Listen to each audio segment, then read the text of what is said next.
Eh, este día, ustedes bien lo saben, siempre lo he dicho, soy más maestra, entonces la clase del día de hoy es una mezcla de ciencias naturales, todos yo creo que pasamos por ahí, ya los chiquitos se fueron, entonces todos los que estamos aquí estuvimos en algún momento en el colegio recibiendo clases de ciencias naturales y también creo que en algún momento nos pusieron a trabajar las diferencias y las semejanzas, ¿cierto? Era chévere buscar, salía en el colombiano siempre, yo buscaba, cuando era pequeña buscaba, mi papá compraba el colombiano y yo buscaba siempre la parte de atrás, donde estaba la caricatura de Ricky y donde estaban las diferencias y las semejanzas. Entonces, más o menos el día de hoy vamos a hacer algo similar, entonces vamos a estar pendientes para que cada uno de ustedes pueda encontrarlo.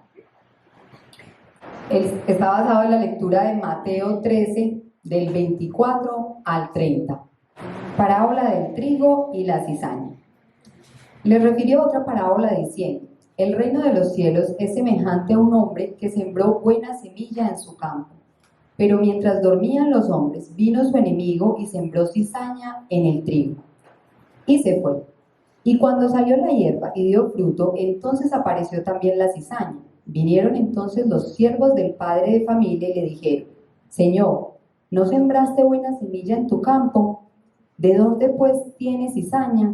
Él les dijo: un enemigo ha hecho esto. Y los siervos le dijeron: ¿quieres pues que vayamos y arranquemos? Él les dijo: no, no sea que al arrancar la cizaña arranquéis también con ella el trigo. Dejad crecer juntamente lo uno y lo otro hasta la siega.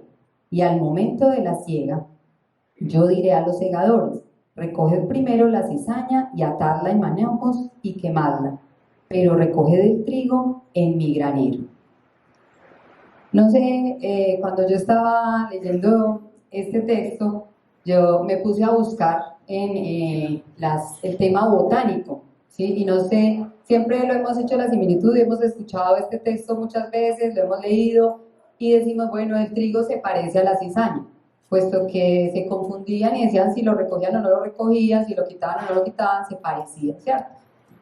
Y yo decía, bueno, ¿qué es lo parecido y qué es lo diferente? ¿Cómo diferenciarían entonces para poder recogerlo? Y me puse a buscar y entre las semejanzas encontraba pues la primera, la obvia: crecen en el mismo campo, o sea, están en el mismo lugar, sembraditos, reciben lo mismo, los mismos nutrientes, el mismo sol, la misma lluvia, la misma tierra en la que están sembrados, así que ahí no hay diferencia.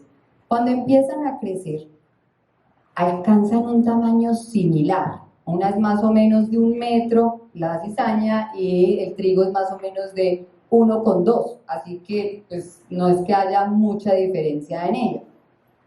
La similitud, bueno, es de la misma familia, si ya uno se mete más profundo, ¿cierto? Es de los granitos, para decirlo más coloquialmente, pero si ustedes se ponen a leer ese tema botánico, es de la misma familia, el trigo y la cizaña, son de los mismos. Y está la similitud que en algunas regiones a la cizaña la llaman el falso trigo, porque empieza a crecer y piensan que fue un sembrío, ¿cierto?, de trigo, pero al ir pasando el tiempo, pues empiezan a aparecer algunas diferencias. Decía en alguno de los apartes, si uno, pues yo no soy experta en botánica para nada, pues yo confundo el cilantro con la maleza, pero si yo voy pasando, seguramente voy viendo un sembrío y digo, qué tan bonito ese trigo, ¿cierto? Pero seguramente el dueño de eso dice, no, eso no es trigo, eso, no, eso es cizaña. Seguramente nos pasará a muchos de nosotros.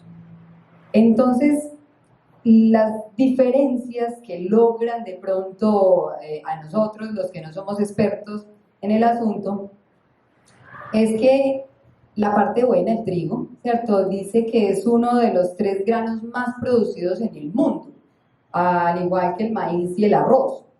Se le utiliza para hacer la harina, o sea, tiene un buen fin, y ustedes saben ya con la harina qué hacemos, ¿cierto? De todo bien rico.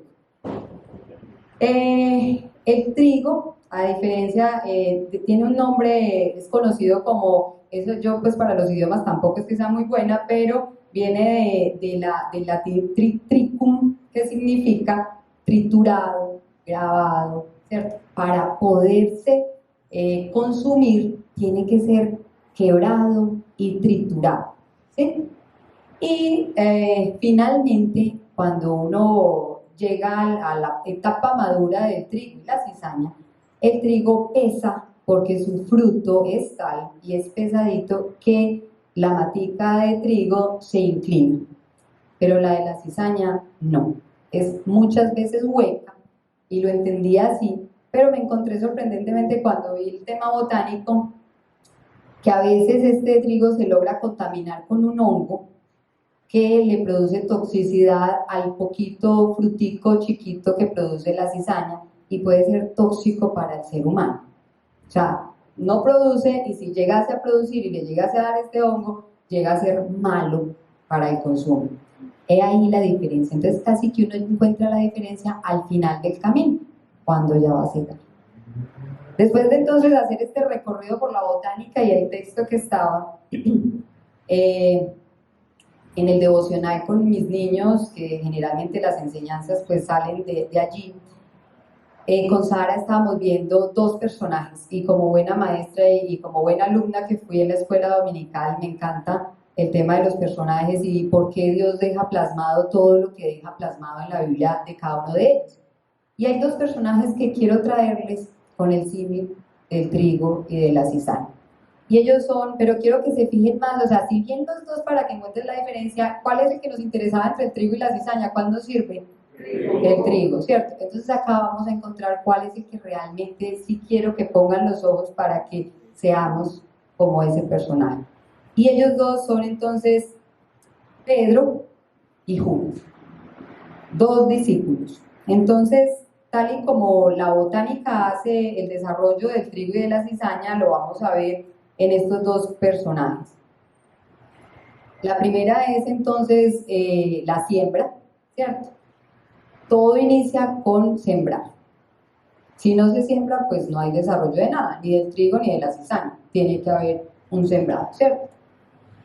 Y cuando estaba buscando, pues de Pedro nombra en varios apartes de la Biblia. Ustedes lo pueden ir anotando ahí. Voy a citar muchos textos, pero no los vamos a leer. Simplemente si ustedes toman notica ahí, los pueden después revisar en casa. Pero Juan 1:40 nombra cuando, no sé si ustedes recuerdan, ¿cómo llega Pedro a conocer a Jesús? ¿Quién? El hermano, Andrés, ¿cierto? Entonces puede llegar de muchas fuentes la palabra de Dios a nuestras vidas. En este caso para Pedro, Andrés escuchó a Juan el Bautista hablar de Jesús y conoce a Jesús primero. Y él va y lleva a su hermano Simón, ¿cierto? Que es Pedro. Posteriormente, Simón lo lleva donde Jesús y se lo presenta. En ese encuentro, Jesús le cambia el nombre a Simón y le llama Pedro, ¿cierto? Dice, serás Pedro. Y más adelante, cuando está en el texto de Lucas 5:1-11, donde ya habla específicamente el directo llamado a Pedro, dice en Lucas 5, del 1 al 8, específicamente el versículo 8, dice, viendo esto, Simón Pedro cayó de rodillas ante Jesús. ¿Qué estaba viendo? Estaba viendo que ellos habían pescado, ¿cierto? Estaban tratando de pescar, no habían logrado pescar nada, y Jesús les dice, vamos otra vez, métanse, montan en la barca para descansar un poquito de toda la gente que estaba alrededor de él, les predica desde más lejitos y luego les dice que se vayan al fondo a pescar. Y Pedro le dice, bueno Señor, hemos estado toda la noche pescando y nada, pero ¿sí? En tu palabra, en tu nombre iremos. Entonces, es ahí la primera diferencia, ¿cierto? Él ya sabía, no había pasado nada, ellos intentando pescar. Pero Jesús le dice, y él dice, bueno, porque tú lo dijiste, pues lo vamos a hacer. Y se va, y resulta que es la pesca milagrosa, ¿cierto? Y cuando él ve esto, Pedro, ¿qué pasa con Pedro? Cae de rodillas, ¿sí? Y hay una palabra ahí que yo cuando lo leía, yo decía, pero ¿eso qué tiene que ver? Si fue que ocurrió un milagro, ¿cierto? Una pesca de todo, y resulta que Pedro le dice, apártate de mí, Señor, porque soy pecador. Y dice, pero ¿qué tiene que ver la frase con el milagro que acaba de ocurrir, ¿cierto? La provisión. Y resulta que es que Pedro en ese momento del llamado está yendo más allá y está entendiendo al frente a quién tiene. ¿sí? Él dice maestro, y no es solamente el maestro porque todos lo llamaban maestro, ¿cierto? Porque enseñaba, pero Pedro le dice, apártate de mí porque soy pecador. Así que Pedro desde el llamado estaba entendiendo perfectamente a quién estaba siguiendo. Judas, por el contrario, no hay muchos textos realmente que aporten sobre Judas, pero la Biblia no dice en qué momento se unió a los 12, no lo menciona, no se menciona en qué circunstancias, a diferencia de Pedro, no se menciona en qué circunstancias Judas llega a ser uno de los 12. Sin embargo, es claro en los textos de Juan 6:70 y 71 que dice, no os he escogido yo a vosotros, ¿cierto? Y entre ellos estaba Judas Iscariote, así que también fue uno escogido. ¿Cómo? No nos lo describe la Biblia. En Mateo 10:1-4 dice que empieza a mencionar, dice que les dio potestad y les dio autoridad sobre los espíritus y todo, y menciona los nombres de los 12. Y allí vuelve y aparece Judas Iscariote. Así que en el llamado también fue llamado, también fue escogido. Así que hasta ese momento, la diferencia del llamado, no.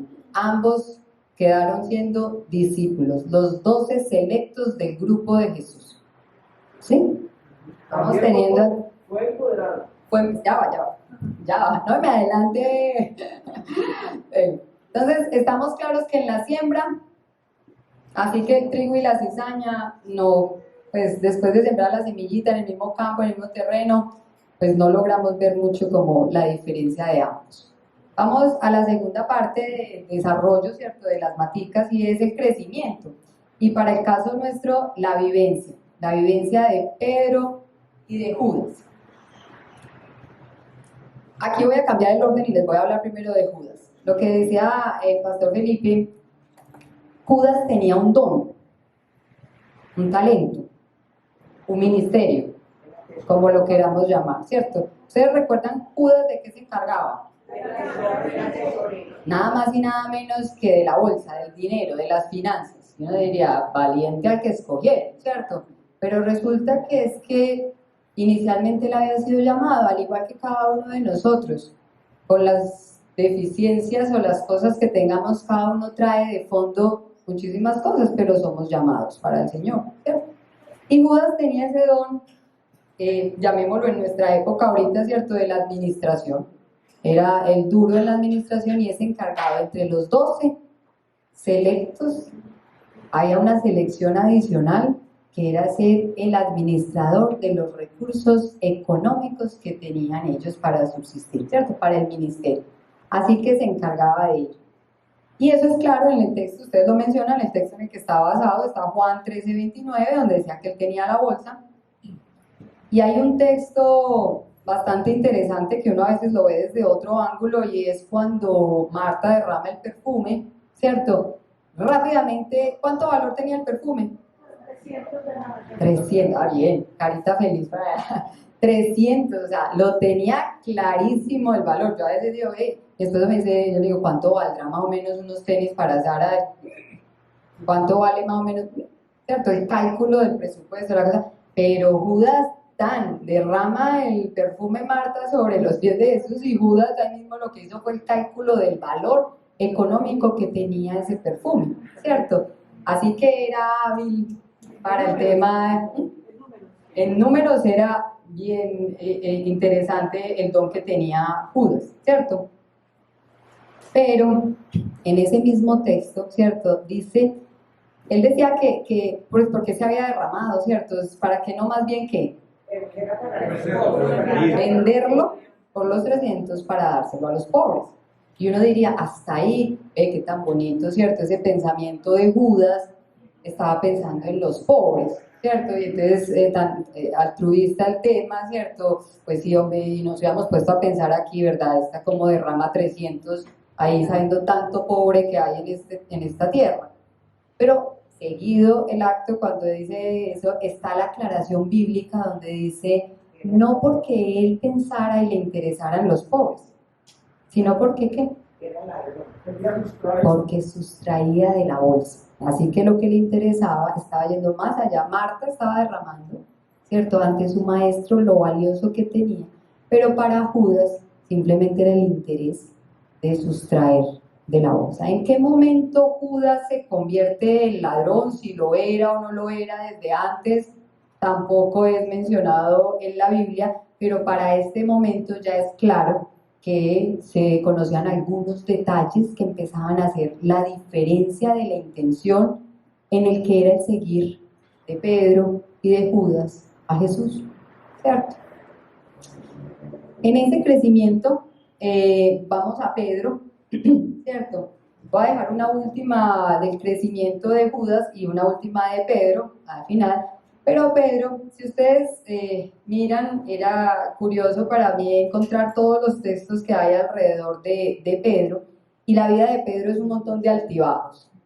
O sea, eso Pedro cuando menos pensaba estaba por allá feliz y Jesús diciéndole cosas muy bonitas, y en la otra le estaba diciendo apártate de mí, Satanás, ¿sí o no? Al mismo Pedro, ¿cierto? Voy a nombrarles varios, y está Mateo 14, 28, 30. ¿Se acuerdan cuando están en la barca de todo y él le dice, ven hacia mí? ¿Y Pedro qué hace? Sale, o sea, de una, ¿sí? Cuando iba a mitad de camino, ¿qué pasa? Duda y se empieza a hundir. Así que hay una primera falla ahí. O sea, al principio le creo y arranco, pero a mitad de camino, uy, mi madre, ¿será que sí? ¡Ra! Empieza a hundirse.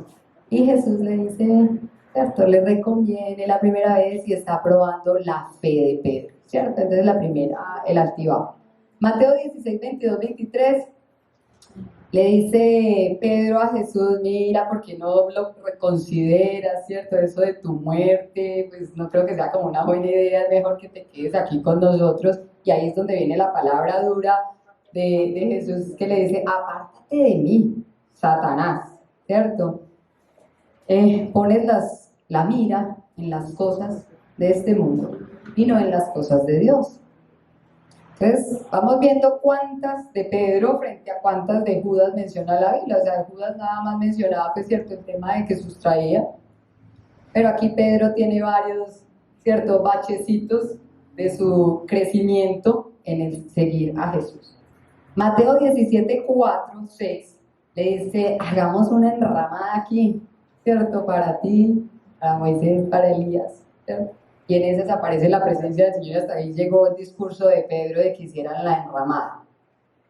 Juan 18, 10, 11, cuando fueron a capturar a Jesús, ¿se acuerdan un hecho bastante violento de parte de Pedro? ¿Qué hace? Le corta la oreja al siervo del sumo sacerdote. Era, cierto, con mucha efervescencia en el seguimiento de Jesús, y ¡ra! Le corta, y viene nuevamente Jesús, ¿cierto? Y le dice que no es de esa manera, ¿sí? Viene una parte bonita aquí que la vamos a mezclar con el último punto de Pedro, y es Mateo 26, 33. Y si ustedes bien recuerdan, es una de las partes más reconocidas de Pedro, ¿cierto? Cuando él le dice que lo van a apresar, ya está llegando el momento de Jesús.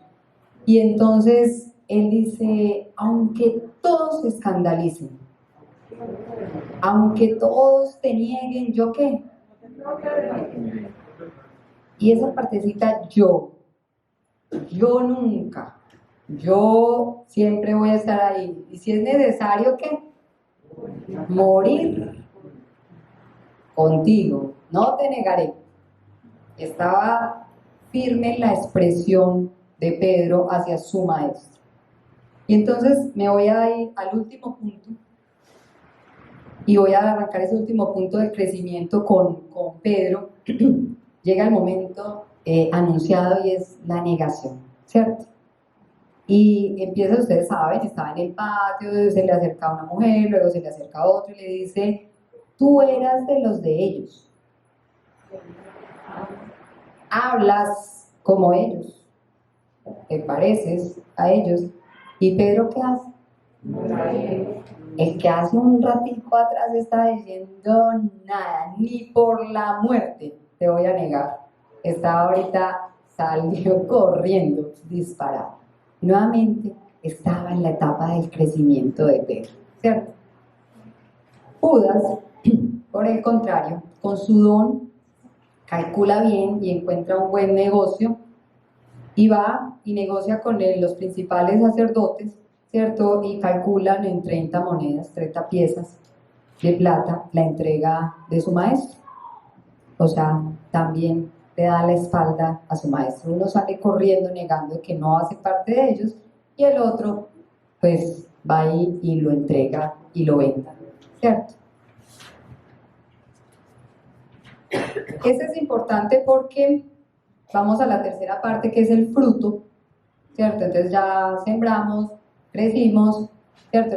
Y vamos con el fruto, la evidencia. ¿Recuerdan lo que les decía del trigo? Casi que es imperceptible la diferencia entre el trigo y la cizaña, y una de las fuertes diferencias es el fruto. O sea, no puede dar un árbol un fruto que no le corresponde. Eso está ahí clarísimo en la botánica. Juan 21, 15, 17.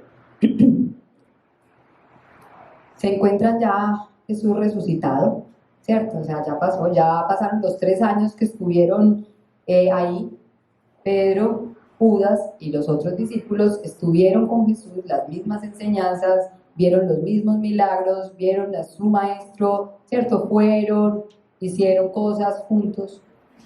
Y llega el momento ya para Pedro, cuando ya está Jesús resucitado, y se le acerca y le hace las 3 preguntas.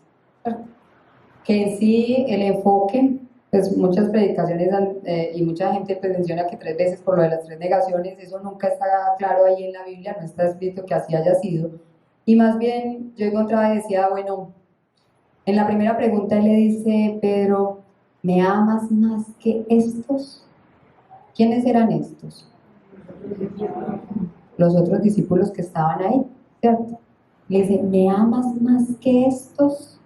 ¿Y qué responde Pedro? Pero ¿cómo es la respuesta? Sí, Señor, tú sabes que te amo. Tú sabes que te amo. Y él le dice, apacienta mis corderos, ¿cierto? Los chiquitos, váyanlos llevando. Los corderitos son los pequeñitos del rebaño, ¿cierto? Váyanlos llevando. Así es la segunda pregunta y le dice, Pedro, bueno, de hecho no utiliza Pedro, utiliza Simón, vuelve y lo llama con el nombre de Simón. Le dice, ¿me amas? Ya no le agrega más que a estos, ya no compara el amor con los otros, ya le dice directamente, ¿me amas? Excluyamos a los otros, ¿tú a mí me amas? ¿Y Pedro qué responde? Sí, Señor, tú sabes que te amo. Pastorea mis ovejas. Entonces ya es uno de los grandes, ¿cierto? Pastorear ya tiene otro significado, ¿cierto? Más que apacentar es una cosa, pastorear ya es otra, cuando el pastor pues venga, regaña a la ovejita también, venga por acá, venga por allá, ¿cierto? Ya es una función un poquito más allá con las ovejitas. Y le hace la tercera pregunta y le dice, Pedro, Simón, ¿me amas? ¿Y qué pasa con Pedro? Se entristece. ¿Y qué dice? La respuesta ahí cambia. ¿Qué dice? Tú lo sabes todo. Tú lo sabes todo. Tú sabes que te amo. Y Jesús le dice, apacienta mis ovejas.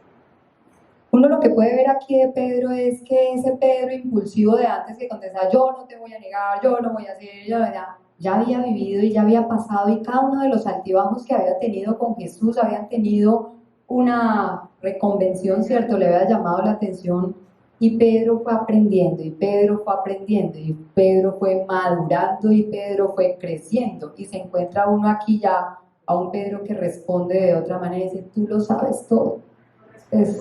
No responde con la misma, tú lo sabes, y reconoce que finalmente él sabe lo que hay en su corazón, y sabe y reconoce que lo ama.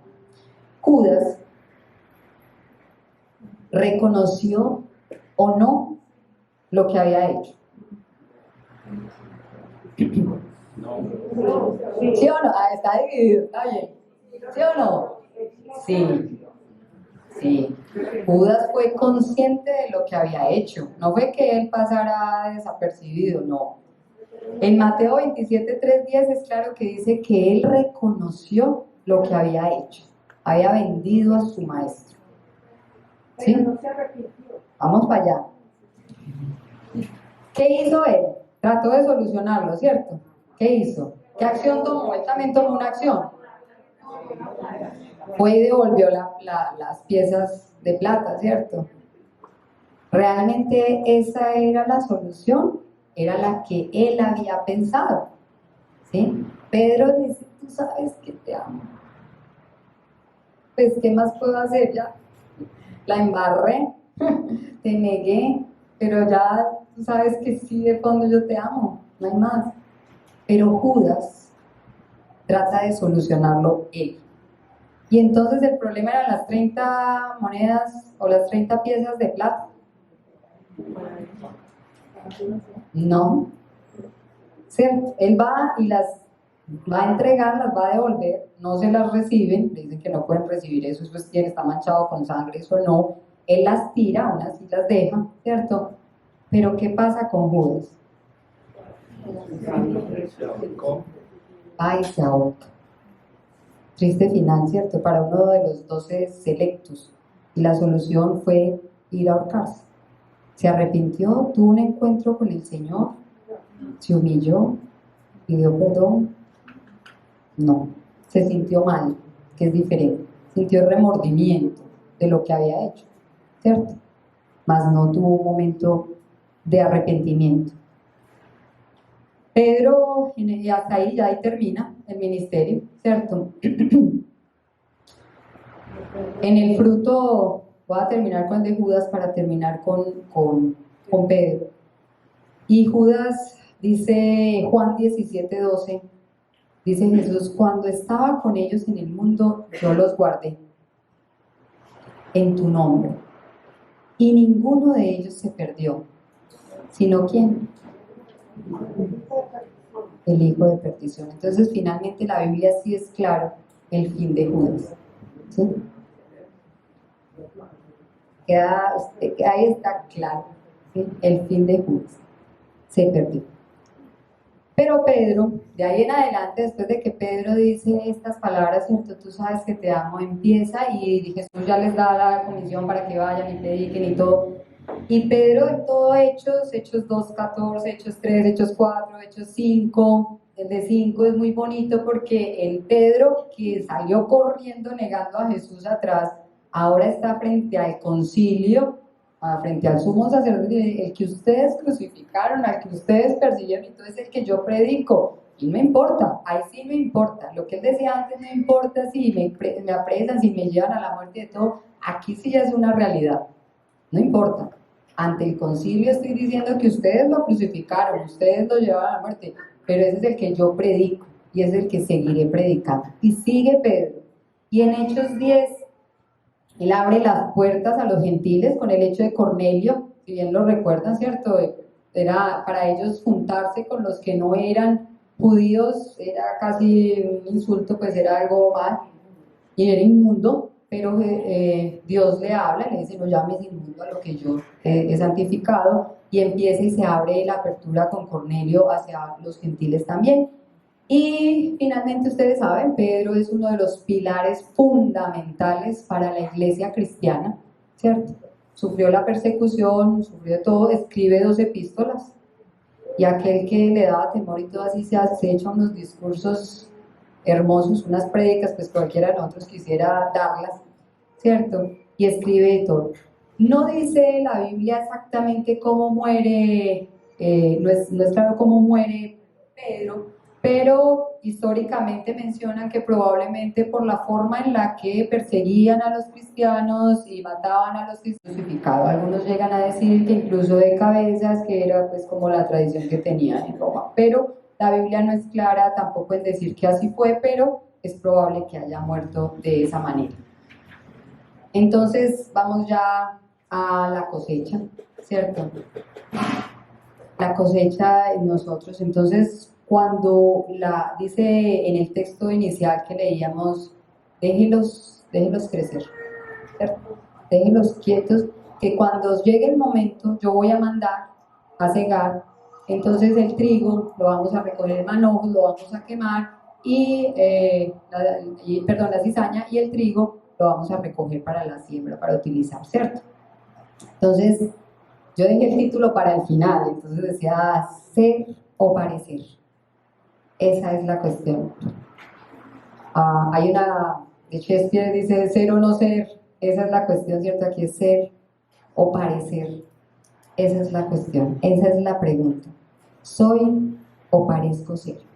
Créanme que muchas veces en la vida de uno a veces se engaña hasta uno mismo.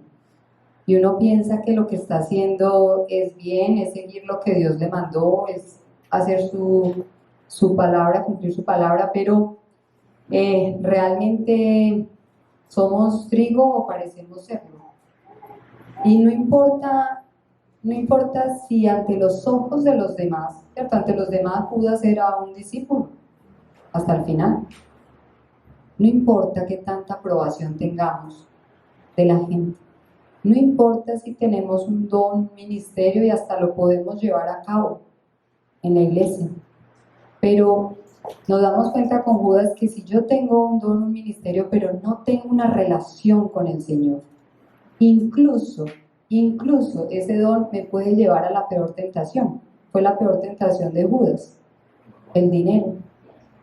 Yo puedo tener un don, puedo estar en la iglesia, puedo hacer cosas, puedo darle a los pobres, puedo ser muy bondadosa, pero si yo no tengo una relación con el Señor, si yo no soy una verdadera discípula, un verdadero discípulo, de nada sirve, incluso puede ser tropiezo para mí mismo. A veces hemos dicho aquí, Felipe lo ha dicho y lo hemos vivido, muchas bendiciones que el Señor nos da y muchas cosas que el Señor nos da se convierten en la piedra de tropiezo para seguirlo. ¿Sí? Entonces no importa si pareces, ¿sí?, ante los demás, el Señor es el experto labrador y el juicio no está aquí. ¿Sí? Cuando llegue el momento de la siega, que nos encuentre siendo trigo y no parecer el falso trigo. ¿Sí? Yo quiero terminar con decirles que esta enseñanza para mí yo la viví hace años atrás, lo hemos mencionado yo creo que en algunos apartes acá. Yo nací en hogar cristiano, me levanté, tuve ministerio, escuela dominical, todo el asunto, pero tuve un momento en mi vida que definitivamente lo único que era es que parecía ser cristiano, hablaba como tal, me comportaba como tal, pero de fondo, relación con el Señor, nada. Nada. Yo entré a la universidad y de todo y iba a la iglesia, nunca dejé de ir, pero relación con el Señor, nada. Probablemente para todos los que en la iglesia me veían, ¿no? Ella es la hija de, mis papás también han servido en la iglesia por muchos años, ella es la hija de ellos, es cristiana, ha sido un ejemplo en este, y oraban y de todo, alabándome yo por dentro, si supieran la vida que, o los pensamientos y las cosas que tengo detrás de mí, nada digno. Sara veía unas cositas que les pongo de la Biblia sobre el pecado, decía, ¿qué tal que te pusieran un chip en la cabeza y grabara todos los pensamientos y delante de tu familia o de la iglesia lo pasaran como una película? Dios mío, que no vaya a pasar, decía yo, que no vaya a ser visible. Y realmente a pesar de que yo tengo la historia, mis padres me dicen que yo recibí al Señor cuando tenía 4 años, yo digo que realmente yo recibo al Señor cuando tenía 30 y algo, cuando realmente voy y tengo un encuentro con el Señor y realmente considero que hubo un cambio de película en mi vida y que ahora sí quiero ser trigo y no parecer el trigo. Si volvemos a Pedro y los altibajos, todos tenemos altibajos, todos tenemos momentos en los que definitivamente estamos mal, pero la diferencia, lo que hace la diferencia es si yo reconozco y el verdadero sentido que yo tengo para seguir a Jesús, para seguir a Dios, es ser verdaderamente discípula de Él, humillarme. Yo les decía a ustedes, una de las grandes diferencias entre el trigo y la cizaña es que el fruto doblega la matica de trigo y cuando ya está maduro usted va por el sembrío y la otra se quedó erguida, estaba hueca, nada hacía peso en ella. El trigo, el peso del fruto la doblega Y a nosotros el peso del fruto, la madurez de vivir en el cristianismo, es que ay, yo soy la que está predicando aquí, ya me subieron, ya no solamente soy maestra de niños, sino que predico aquí el evangelio, nada. Me doblego y me humillo como Pedro a llorar y decir, tú sabes que te amo, a pesar de lo que hago, a pesar de las cosas que hago que a ti no te agradan, que me cometo pecados, tú sabes que te amo. Y me doblego y me humillo. ¿Y la salida viene de quién? La solución a mi pecado, a mis errores, viene de Él, no soy yo. Y es necesario que esa relación con el Señor nos lleve a realmente doblegarnos a mí yo. Yo no te voy a negar, yo no te voy a dejar. Tú lo sabes y me conoces. Y ayúdame. Y de ahí en adelante, créanme que ese fruto va a pesar. Y va a pesar tanto que va a doblegar. Y cuando el labrador venga y nos recoja buen fruto, buen trigo, ¿para qué sirve? Harina para hacer pan, galletitas, cosas muy ricas, ¿cierto? ¿Para qué vamos a servir nosotros? Buen fruto. Van a comer de nosotros los demás, van a saborear la palabra del Señor por nosotros. La invitación de hoy, cero parecer. Esa es la pregunta.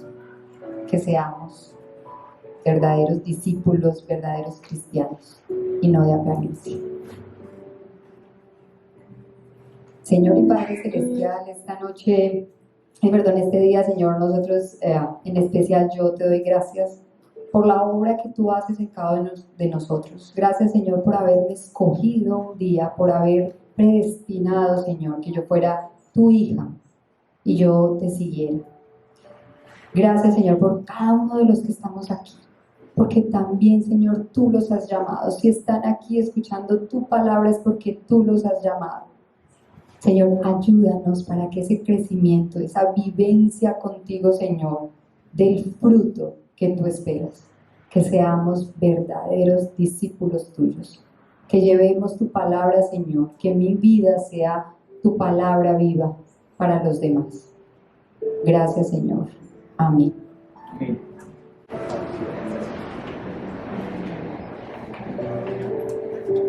Qué especial palabra de hoy, ¿cierto? Regálame unos segunditos más. ¿Con qué nos vamos? ¿Con qué? La pregunta que siempre me gusta terminar.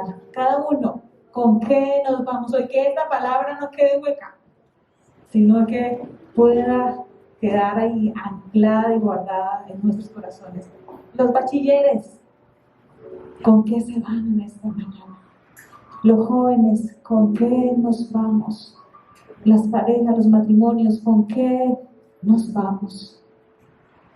¿Cuál es la invitación que recibimos hoy 6 de febrero? Una palabra que nos la predicaron muy suavecita, ¿cierto? Pero fuerte, dura, que nos tiene hoy que mover como hijos, como siervos. ¿Con qué nos vamos en esta mañana? ¿Cuál es ese llamado, esa invitación? ¿Hoy somos o parecemos? ¿Hoy cómo estamos? Si pasamos en esa balanza, cuando a veces hemos recibido la aplicación de Felipe en esas pesas, esa balanza frente a Dios, ¿será que sí somos aprobados hoy con nuestra realidad? ¿Hoy cómo estamos? Les invito a que se pongan en pie. Y terminemos nuevamente este tiempo diciéndole, Señor, yo quiero estar en el lugar más seguro y es a tus pies. Señor, que en este 2022 yo pueda estar en el lugar más seguro y es estar a tus pies. Tú lo sabes todo. Que le digas, Señor, tú sabes aún mis luchas. Tú sabes aún mis debilidades. Tú sabes todo, Señor, lo que hay en mi corazón. Señor, yo te pido, Señor, en esta mañana que obres en mi corazón, Espíritu Santo. Tu presencia en cada uno de nosotros. Necesitamos tu toque en esta mañana. Allí, ¿cuál es la oración que esta predicación te invita a hacer en el fondo de tu corazón? Levanta esas oraciones al Señor, aun si es necesario volver a hacer la oración de fe, hagámosla. Y digámosle, Señor, te invito hoy a que entres en mi corazón. No he vivido como un hijo tuyo. No he vivido como un discípulo tuyo verdadero. Te abro las puertas de mi corazón para que entres, para que limpies, para que mores y te entrones en mi corazón. Si es necesario, nuevamente dígale al Señor esa oración a Él. Ven a mi vida, ven a mi corazón. Quiero ser un verdadero discípulo tuyo. No quiero vivir más de apariencias, de fachadas.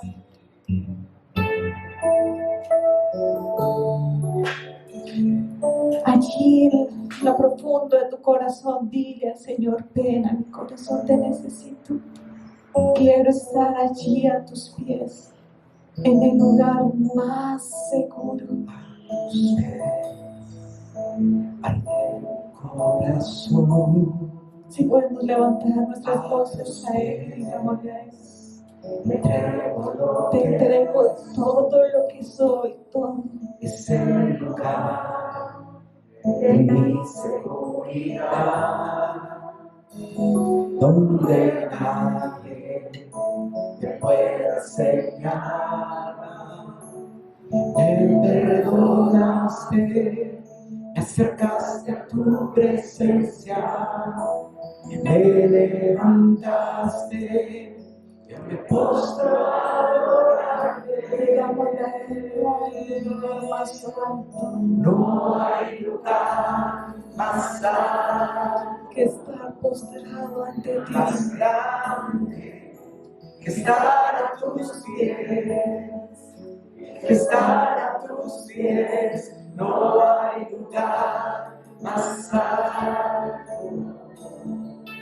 más grande que estar a tus pies, estar a tus pies, a tus pies, abre mi corazón,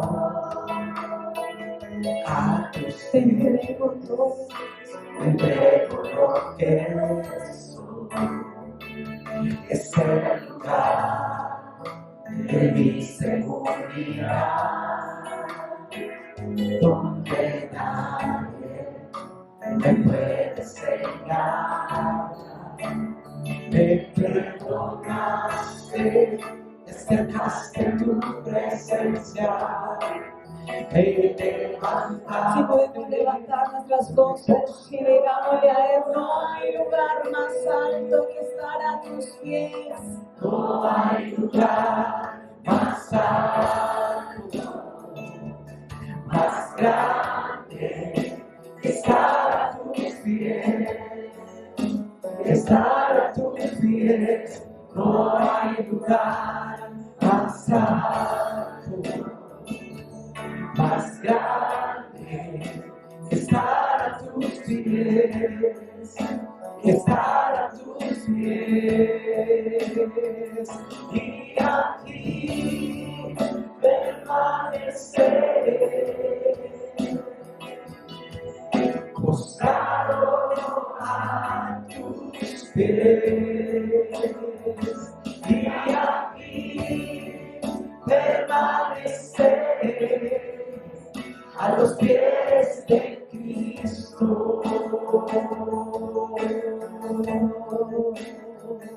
Y aquí permaneceré, postrado a tus pies. Y aquí permaneceré, a los pies de Cristo.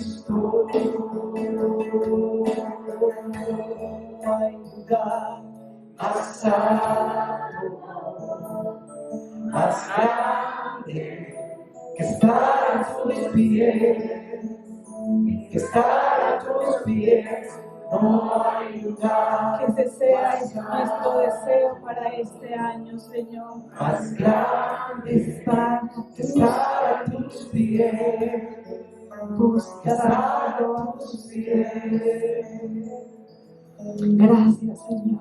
Que ese sea el deseo de cada uno de los que estamos aquí, de los que están en casa, Señor, de cada uno de nosotros, de nuestros niños, de nuestros jóvenes, de nuestros bachilleres, de nuestros matrimonios, de cada hombre, de cada mujer, estar a tus pies. En nombre de Jesús. Amén.